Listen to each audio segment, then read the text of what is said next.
Hello everyone. The topic is goals of financial management. We will learn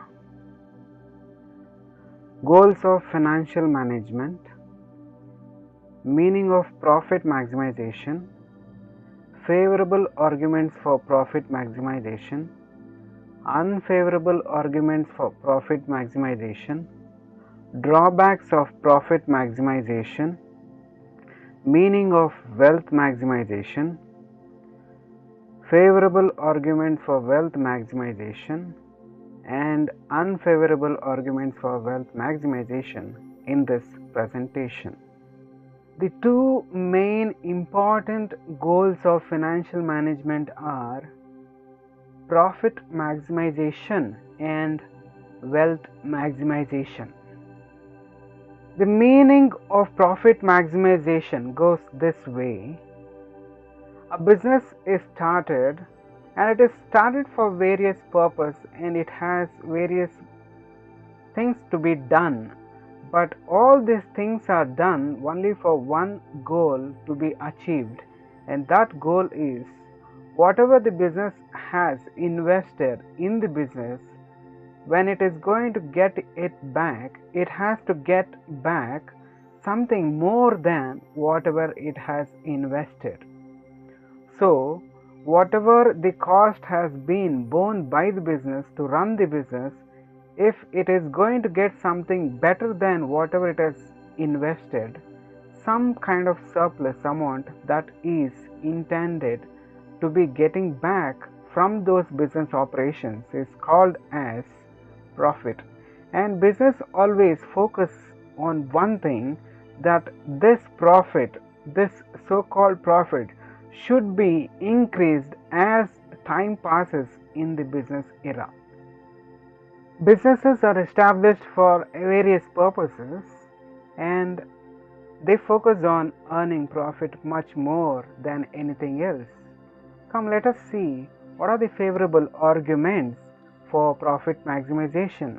The first being, the main aim of any business that is being established here on this earth is to earn profit, nothing else. And why they focus on earning profit more than anything else is this reason, that profit acts as a measurement tool for checking how the business is being performing in this business world.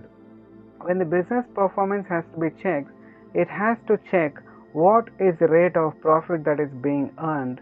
Only that will imply how the business is performing, how the effective and efficiency of the business is in this business world. If it shows that higher profit, it shows that the business is performing really well, and if there are no profits, it shows that the business is performing really worst manner. And profit reduces the risk of the business. If the business has borrowed lot of money from the market, from various sources, and it has to repay it, the principal amount, and it has to, on timely duration, it has to pay the cost for using that funds that has been borrowed from the market, for which the company has to take risk. Only in case if the company is in profitable position, it can meet all the liabilities in a more feasible manner. Hence, it will reduce the risk of the business. Profit is the main source of finance for the company. In case in future, if the business wants to expand into some other business, into some other area, in such case it needs additional finance, and this additional finance can be always taken from or digged from the profit that has been earned in the past years of the company's business. So it acts as a source of finance for the company. Then profit meets the social needs also. If the company is going to earn more profit, it is indirectly telling that this money is going to get into the accounts of the shareholders of the company or owners of the company, or sometimes the company will spend these profits into the developmental activities of the society, by which certain social needs will be met by profitable companies. Hence, these are the arguments that are put forth for profit maximization as the goal. The story doesn't end here. Just because profit is favoring such kind of things in the business world, most of the people are not happy with this enough, because there are other reasons which say that profit is not good for the business and for the society as well. Come, let us see what are the unfavorable arguments for profit maximization. The first being, profit maximization leads to exploitation of workers and customers or consumers. Most of the times, just to earn profit, the company's management may overutilize the available resources, especially the human resource, to produce more amount of goods in a stipulated time, or they might be used for more working hours without any kind of rest being given to the workers. And just to earn more profit, the companies can charge high marginal pricing for their products just to earn profit. Hence, it is said that the profit maximization is not so good as a goal for the company, and profit maximization creates certain kind of immoral practices. It might influence the business owners to become corrupt and involve in unfair trade practices just to reap in that thing called as profit. Just to earn profit, the business owners might do anything that which is already happening in this world. Just to earn profit, the business owner can go to any extent to earn that extra marginal profit on their products. And profit maximization always leads to inequalities among the stakeholders of the business. There are different stakeholders in the business, namely customers, suppliers, and public shareholders. All these people might not be treated equally in the share of profits of the business, which might create inequality and misunderstanding among these stakeholders, which is not so advisable for the company's growth and management. Hence, these are the unfavorable arguments for profit maximization.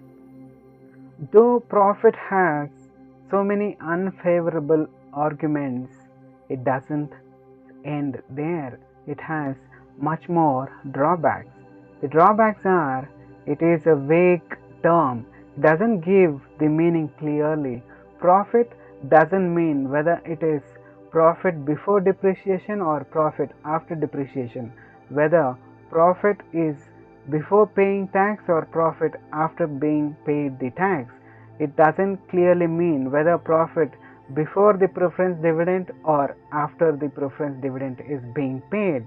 So still there is a lot of confusions in the clarity of the meaning of profit and profit maximization. Hence, it is not having a clear meaning.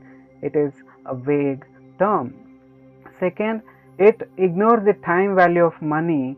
Profit is one thing which is going to come in the future, and it doesn't focus or it doesn't tell what is the value of the money today that is going to be received somewhere in the future. Hence, it ignores the present value of money, or it forgets the value of money or time value of money that is going to be received somewhere in the future.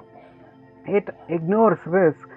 As you all know, business is going to be run using the money that is being borrowed from various sources of the market, and it has to keep on paying the timely installments, dues, and the principal amount at the end. For all this purpose, the business has to have liquidity position, because of which the company has to earn more profit. But here it doesn't tell what is the amount of risk the business has to take in to earn so much of profit to be in a safer side. Hence, it ignores risk, because it doesn't tell how much the risk the business has to take in to earn profit. So for all these reasons, Business concerns and individuals who are interested in the business are not much concerned with profit maximization, and as the time has grown up and the business have revolutionized themselves with their purpose and goals, they have come with a recent development and recent goal called as wealth maximization. What is this wealth maximization? This wealth maximization focuses on increasing the value of the shares of the company or increasing the value of the shares held by the public, so that through which the company's value can be increased indirectly. This is becoming the main goal in the modern business era.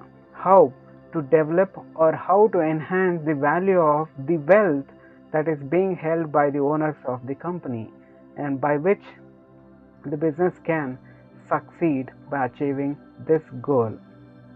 Why wealth maximization is being appreciable and accepted worldwide?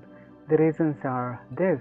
There are certain favorable arguments for wealth maximization. The reason being, it is aiming fully to maximize the wealth of the shareholders, which is an added advantage because people who have invested in the business, their wealth gets increased because of the goal called as wealth maximization, and it is going to compare what is the cost that is being invested and what is the value that is being reaped out of that business, which is going to end up in the creation of wealth.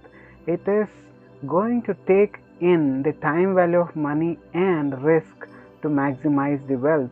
Hence, it is acceptable, and wealth maximization provides efficient allocation of resources among various needs of the business, and furthermore, it has a favorable argument because it functions in the interest of the society, because if wealth is going to increase in the business, it is going to result in the betterment of the society. Hence, whole of the society is in favor of the goal called as wealth maximization.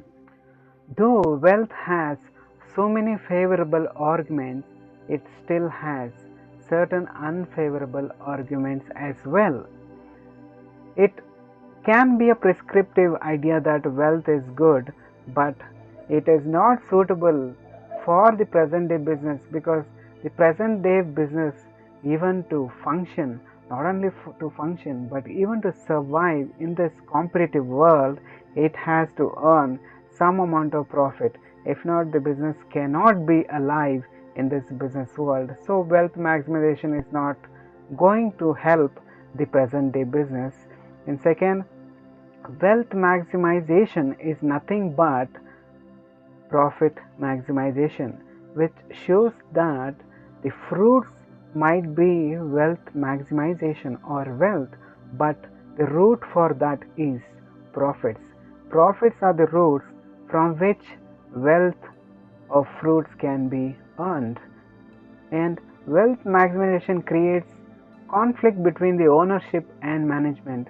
Ownership here means shareholders get much more benefit, and management is somewhere away from this shareholding, so they get some kind of conflicts between them, and which is going to result in unfavorable condition in the company.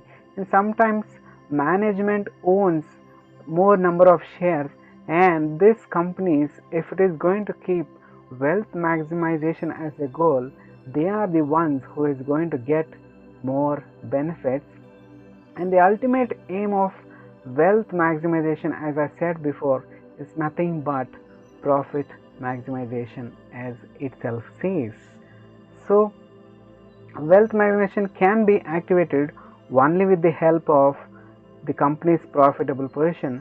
If the company is not in profitable position, it can never achieve the objective or goal called as wealth maximization. Hence, there are two types of goals for the business: profit maximization and wealth maximization. No company can decide to have only one goal. The companies here in this world, if they want to survive, if they want to grow, and if they want to expand for n number of years in the coming future, they have to have a balance between profit and wealth. They can start off with profit and they can reach the fruits of wealth, benefiting all the individuals and stakeholders present in this society. Hence, these are the goals of financial management. We learned goals of financial management, meaning of profit maximization, favorable arguments for profit maximization, unfavorable arguments for profit maximization, drawbacks of profit maximization, meaning of wealth maximization, favorable arguments for wealth maximization, and unfavorable arguments for wealth maximization in this presentation. Hope this presentation has given you little understanding towards the topic goals of financial management. For further reading, please refer these books. Thanks for listening.